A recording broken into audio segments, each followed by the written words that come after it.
स्वागत है एक और नई वीडियो में। तो मैंने देख लिया थामा, दूसरी 2 बार देख के आया मैं मूवी।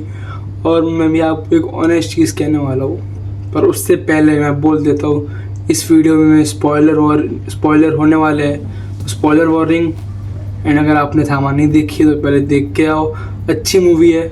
मुझे पता है मैंने रिव्यू में कुछ और बोला था, पर मैंने यही बोला था कि पूरी मूवी ख़राब नहीं है, मूवी में अच्छा सब्सटेंस है जो मुझे 2 बार देखने के बाद समझ आया है। एंड आज की वीडियो में हम इसकी स्टोरी की बात करेंगे और जो पोस्ट क्रेडिट सीन था इसमें वो आगे चल के MHCU को कहाँ ले जाता है, कहाँ कनेक्ट होता है, उसके बारे में बात करेंगे। तो लेट्स स्टार्ट। तो पहली बार जब मैंने मूवी देखी तब मेरे को मतलब इतनी पसंद नहीं आई थी, थोड़े बहुत सब्सटेंस पसंद आए थे इस मूवी के, कैमियो वो सब। बट जब मैंने दूसरी बार देखी तो धीरे धीरे मुझे समझ आया कि मुझे ये मूवी पहले पसंद क्यों नहीं आई थी।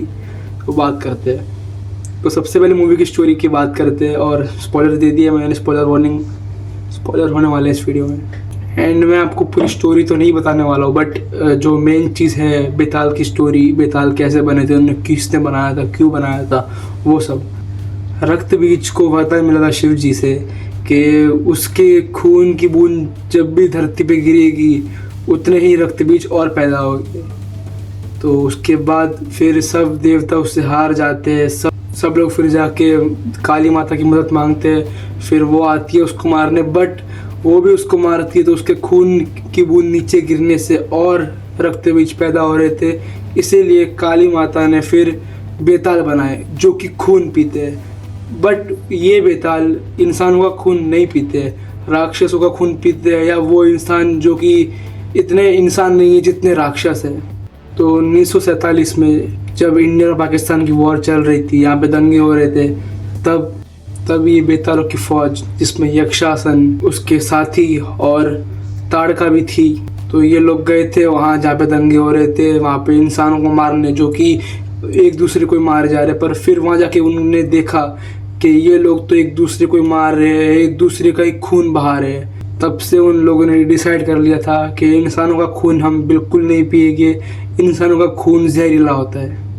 बट यक्षासन को ये बात पसंद नहीं थी, वो इंसानों का खून पीता था, चाहे इंसान अच्छा हो, बुरा हो, कैसा भी हो, उसको इंसानों का खून चाहिए। इंसानों का खून पीता और अपने जैसे और बेताल करता ताकि वो इस दुनिया पे राज कर सके।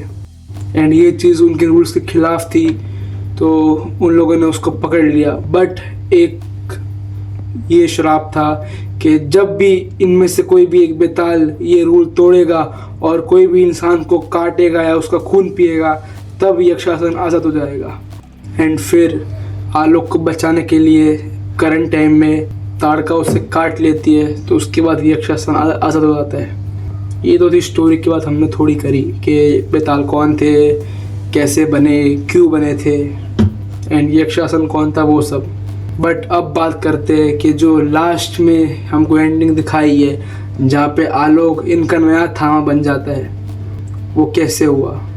तो एंडिंग में हमें दिखाते हैं कि ताड़का को इन लोगों ने पकड़ लिया है और अब वो उसको बंदी बना लिया है, एंड उसको फेंकने वाले होते हैं वही श्रापित पहाड़ के गुफा में। बट तभी वहाँ पे आलोक आ जाता है एंड उसको बचाने की कोशिश करता है, बट उस चक्कर में यक्षासन से लड़ते हुए यक्षासन उसे काट लेता है और उसे मार देता है।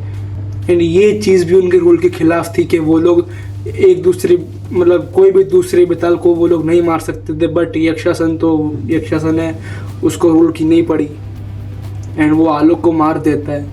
बट फिर तभी जिनको ये पूजा करते जो काली माँ की, उनकी मूर्ति में से रोशनी निकलती है एंड वो जाके आलोक में घुस जाती है। और तभी हमें पता चलता है कि आलोक इनका नया थामा है। ये लोग थामा का ही वेट कर रहे होते हैं, इनको पता है कि यक्षासन थामा नहीं है, बट वो सबसे पावरफुल था, इसलिए सब लोग उससे डरते थे। बट अब आलोक बन चुके नया थामा, तो ये लोग थामा का वेट कर रहे होते हैं कि नया थामा कब आएगा। एंड नया थामा वो होता है जो बेताल भी है और जिसके सीने में धड़कन भी है, वो है नया थामा। एंड नाउ आलोक के सीने में धड़कन भी है एंड वो बेताल भी बन चुका है। तो चामुंडा माँ ने भेजा है एक नया थामा इन लोग के लिए, जो इंसान और बेतालों में संतुलन बना के रख सके। एंड नाउ आलोक इतना पावरफुल हो जाता है कि वो यक्षासन को मार ही देता है ऑलमोस्ट। बट तभी ताड़का बोलती है कि तुम इसकी तरह नहीं हो, तो वो उसको मारता नहीं है, बट उसको वो लोग पकड़ लेते हैं और फिर से फेंक देते हैं श्रापित गुफा में। ये तो मैंने आपको स्टोरी बता दी और एंडिंग एक्सप्लेन कर दी कि क्या हुई थी इसकी एंडिंग। बट अब आते हैं कैमियोज पे एंड बात करते हैं मिड क्रेडिट सीन की, क्योंकि इस पर कोई पोस्ट क्रेडिट सीन भी है। सॉरी, है 2 सीन थे, मेरे को अब याद आया 2 सीन थे। तो आइए बात करते हैं। इस मूवी में हमें टोटल 4 कैमियोज दिखाए थे, भेड़िया और हैंड ऑफ गॉड। वो तो हमें ट्रेलर में दिखा दिए थे, तो पहले उन पर बात कर लेते हैं। तो परेश रावल के कैरेक्टर को पता चलता है कि उनका बेटा बेताल बन चुका है एंड वो अब जिंदा नहीं रहा है। तो वो जाते हैं हैंड ऑफ गॉड यानी प्रभाकर, मेरे को इतना नाम याद है, पूरा नाम याद नहीं है, एल्विस प्रभाकर, हाँ ऐसा ही कुछ था। तो उसके पास जाते हैं, पर वहीं पे हो हमको एक और कैमियो दिखता है जो कि बिल्कुल ही अनएक्सपेक्टेड था, अचानक से आ गया था और थिएटर में हल्ला मच गया था उसको देख के। क्योंकि है भाई उस कैरेक्टर का एक अलग चीज़, अलग से एक कॉमेडी ऑरा है। मतलब ऑरा में ऐसा लगता है कि जब भी स्क्रीन पे आता है तुम्हारे चेहरे पे हंसी आ जाती है अपने आप ही। और मतलब अभिषेक बनर्जी का कैमियो था जना का, वो प्ले इस तरह करते मेरे को दाद देनी पड़ेगी इस चीज़ की। वो एक्टिंग ऐसी करिए कि तुम सच में हंस देते हो, उनको देख के हंस देते हो। इस MHCU में वो वहाँ पे इसीलिए आया होता है बिकॉज अब भेड़िया उस पर इतनी ताकत बची नहीं है। सरकटे से मार खाने के बाद अब वो पूरा भेड़िया नहीं बन पाता है, बस करके थक जाता है। डरना मत यार, ये क्या कर दिया मैंने, सॉरी। तो वो मतलब वो पूरा भेड़िया नहीं बन पाता है वो। सो वो जाता है उसके पास मदद मांगने के, मेरा भाई ये, वो पूरा भेड़िया नहीं बन पाता है। बट हैंड ऑफ गॉड उसको बोलते हैं जना को कि एक प्रजाति है जिसका खून पी के एक भेड़िया वापस पावरफुल बन सकता है, जो कि ऑब्वियसली बेताल है। एंड तभी वहाँ आलोक और उसका बाप आ जाता है एंड फिर 2 मिनट जना साइड में जाता है ताकि ये लोग बात कर सके। बट उन लोग को पता चलता है कि अब आलोक वापस इंसान नहीं बन सकता है। तो वो लोग चले जाते, आलोक भी गुस्से में निकल जाता है एकदम कि मेरा बाप ऐसा क्यों कर रहा है। एंड फिर इसी चीज़ से हैंड ऑफ गॉड जना को बोलते हैं कि यही है बेताल।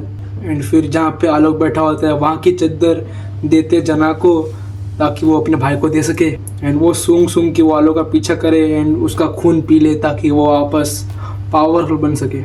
एंड फिर भाई इस मूवी का पीक एक्सपीरियंस आता है, पीक एक्सपीरियंस, बहन चौथ, भेड़िया वर्सेस वैम्पायर। ओ फक, क्या बोलूँ भाई, लास्ट फाइट से बढ़िया हमने को भेड़िया वर्सेस वैम्पायर वाला एक्शन सीक्वेंस लगा था। क्या बनाया था यार, मज़ा आ गया। ओके, तुमको पता नहीं होगा, आलोक उसको पहले तो आलोक और भेड़िया का झगड़ा होता है आपस में, जिसमें आलोक जीत रहा होता है, मतलब ऑलमोस्ट इक्वल चल रही होती है बैटल। बट फिर वो बोलता है भाई दे दे खून, तो वो आलोक मतलब ऐसा उस पर उपमान कर देता है, उपमान क्या बोलते हैं, उस पर आभार प्रकट कर देता है, उसको अपना 1 बूंद खून दे देता है पीने को। एंड फिर भेड़िया अपने 2 पैरों पे खड़ा होकर असली वेयरवुल्फ बन जाता है, जैसा कि हमको चाहिए था पहले से। एंड फिर जो फाइट हुई है भेड़िया वैम्पायर की, सॉरी भेड़िया एंड बेताल की, भेड़िया ने ओवर पावर कर दिया, जो कि एक्चुअल में भी है कि भेड़िया बेताल या वैम्पायर से ज़्यादा पावरफुल होते हैं, भेड़िया नहीं वेयरवुल्फ जो पावरफुल होते ज़्यादा उनसे। एंड इस मूवी में भी हमें वरुण धवन का कैरेक्टर, मतलब वेयरवुल्फ भेड़िया आलोक के कैरेक्टर पे ओवर पावर करते हुए दिखा दिया है। ओ भाई साहब, वो सीन पीक था। बट फिर मूवी में आगे हमको चलता है पता बाय अपने प्रहलाद चा, जो इस मूवी में इंस्पेक्टर बने, वो भी एक बेताल ही है, जो कि पिछले 125 सालों से इंसान और बेतालों में संतुलन बनाए रखे ताकि कोई बेताल इंसान को आके ना काट ले। वो आलोक और ताड़का को बोलते हैं कि अब यक्षासन हो चुका है आज़ाद। बताते हैं कि तुमने भेड़िया को जो खून दिया है अपना, बेताल की 1 बूंद से भेड़िया पहले से 10 गुना पावरफुल बन जाता है। एंड फिर वो तब तक नहीं रुकता जब तक कि वो सेम बेताल का खून पूरा ना पी ले। उसका हंट में उसको ढूंढता रहता है वो, तब तक शांत नहीं बैठता है भेड़िया। एंड ये भी बताते हैं कि बेताल और भेड़िया की पहले से कितनी दुश्मनी चलती आ रही है। एंड फिर मूवी के मिड क्रेडिट सीन पे बात करें, जहाँ पे हमें इस मूवी का लास्ट, मतलब नॉट लास्ट बट 4 गेम है, मैंने 3 की बात कर ली तो चौथा ये है। ये यक्षासन अपनी केव में कैद होता है, उधर आता है सरकटा। एंड वो कैमियो भी मतलब अच्छा था, हमको अक्षय कुमार दिखाया नहीं, बट मोस्ट प्रोबेबली क्या ये अक्षय कुमार वाला सरकटा ही है। बट इसका सर कैसे कटा ये तो हमें आगे आने वाली मूवीज में पता चलेगा। And then post credit scene पे आए तो उसमें हमें बताया जाता है कि सरकटा, मतलब उनको नहीं पता है बट कोई तो आया है और यक्षासन को उठा के ले गया है। बट वी तो नो कि सरकटा था, तो सरकटा अपने साथ यक्षासन को ले जाता है। एंड फिर जो मुखिया थे, यानी जो मंत्री गिन लो, जो मंत्री कैरेक्टर था बेतालों का, वो बताता है आलोक को कि यक्षासन भाग चुका है, वो जाके अपनी खुद की सेना बनाएगा, पावरफुल बहुत है वो, एंड अपनी सेना बना के पूरी दुनिया पे उसको राज करना है। एंड उसके लिए आलोक अकेला काफ़ी नहीं है, उसकी पावर बहुत नहीं है उस चीज़ के लिए। उसके लिए उसको अपनी पावर्स बढ़ानी पड़ेगी, जो कि एक ही चीज़ से बढ़ सकती है, भेड़िया के खून से। एंड ये चीज़ सुन के भाई मैं क्रेज़ी हो गया था, क्रेज़ी कि अब हमको शायद या और दिख सकता है भेड़िया वर्सेस वैम्पायर या बेताल इस यूनिवर्स में। मैं तो सोच के मतलब पागल हो चुका हूँ कि क्या होगा। एक साइड सरकटा अपनी सेना बना रहे यक्षासन को लेके, दूसरी साइड पूरी हीरो की टीम एक साथ है। बट हीरो की टीम में अगर आलोक भी होगा तो भेड़िया आलोक को ही ढूंढ रहा है ताकि उसका सारा खून पी सके। तो क्या क्या क्रेजी सीन होने वाला है आगे जाके। मैं एक्साइट हो चुका हूँ आगे की मूवीज सबको लेके जो भी आने वाली है। बाकी इस मूवी की स्टार्टिंग में हमको शक्तिशालिनी का टीज़र नहीं दिखाया था, अनाउंसमेंट वीडियो दिखाया था। बहुत कम जगहों पे लगा था, मेरे सुबह वाले शो में लगा था, जो कि ये मूवी आने वाली है 24 दिसंबर 2026 में, स्टारिंग अनित पड्डा एज मेन लीड। बाकी बात करें सरकटा और भेड़िया ये बेतालों के वर्ल्ड के अंदर कैसे आए, तो उसका जवाब हमको मूवी में तो नहीं मिला है। बट मूवी में हमको ये दिखाया था कि बेतालों का वर्ल्ड के अंदर जाने के लिए, वो वर्ल्ड मतलब वो जो जगह है वो ऐसे आप ऐसे ही नहीं जा सकते उसमें। उसके लिए आपको एक पेड़ पे अपना फिंगरप्रिंट मतलब पूरा हाथ का छाप पड़ना पड़ता है, जो कि खाली बेतालों के हाथ लगाने से ही खुल सकता है। जैसे आलोक के साथ हुआ था, आलोक ने अपना हाथ लगाया था तब वो बेताल बन चुका था, उसके बाद ही वो अंदर जा पाया था। बट सरकटा और भेड़िया दोनों ही बेताल नहीं है, तो वो अंदर कैसे घुसे? तो इसका आंसर शायद मूवी में हमें दे दिया था ऑलरेडी, एक्सप्लेन नहीं किया था, बट मोस्ट प्रोबेबली वही होगा कि आलोक लास्ट पे बोलता है कि हमें इंसान और बेतालों के बीच में संतुलन बना के रखना पड़ेगा। अब सब लोग एक साथ रहेंगे, कोई किसी पे राज नहीं, सब इक्वली रहेंगे। तो मोस्ट प्रोबेबली अब दोनों के वर्ल्ड कंबाइन हो चुके होंगे, दैट्स वाई वो दोनों अंदर आ सके।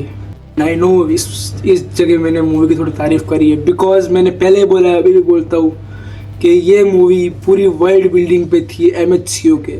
ये अवेंजर्स इन्फिनिटी वॉर मतलब जो पार्ट में हमें मेन चीज़ें दिखने वाली है आगे चल के आगे की मूवीज़ में, उसका ये पहला पार्ट, यानी थॉर रैग्नारोक की तरह ये काम करता है अगर हम एग्जाम्पल के लिए पकड़े तो। सो ये मूवी इस यूनिवर्स को पूरा अच्छी तरह सेट कर दिया, और जो कनेक्शन इन लोगों ने बिठाया था, आई लव दैट।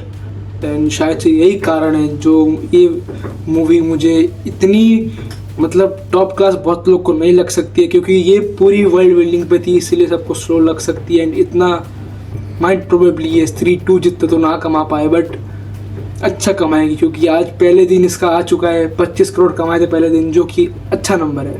बाकी अगले साल इस यूनिवर्स की 3 मूवी आने वाली है, मोस्ट प्रोबेबली 3 ही आने वाली है, बिकॉज जैसा कि लिस्ट में है, बट अगर कोई डील हो जाए तो पता नहीं। तो अगले साल की मूवी की लिस्ट है भेड़िया 2, चामुंडा एंड शक्तिशालिनी। सो हमें शक्तिशालिनी का तो अपडेट दे दिया था कि उसमें अनित पड्डा होने वाली है, एंड भेड़िया 2 का भी हिंट ऑलमोस्ट मिल चुका है, जिसमें हमें शायद से वापस आयुष्मान खुराना का कैरेक्टर देखने मिल सकता है। बाकी अगर आपको थियरीज जाननी है, मतलब थियरीज मैं बनाऊँ आगे चल के कि क्या हो सकता है इस यूनिवर्स में आगे, जितनी हमारे पास इंफॉर्मेशन है, तो प्लीज़ कमेंट कर देना, कर दो यार, थोड़ा व्यूज़ कम आ रहे हैं आजकल।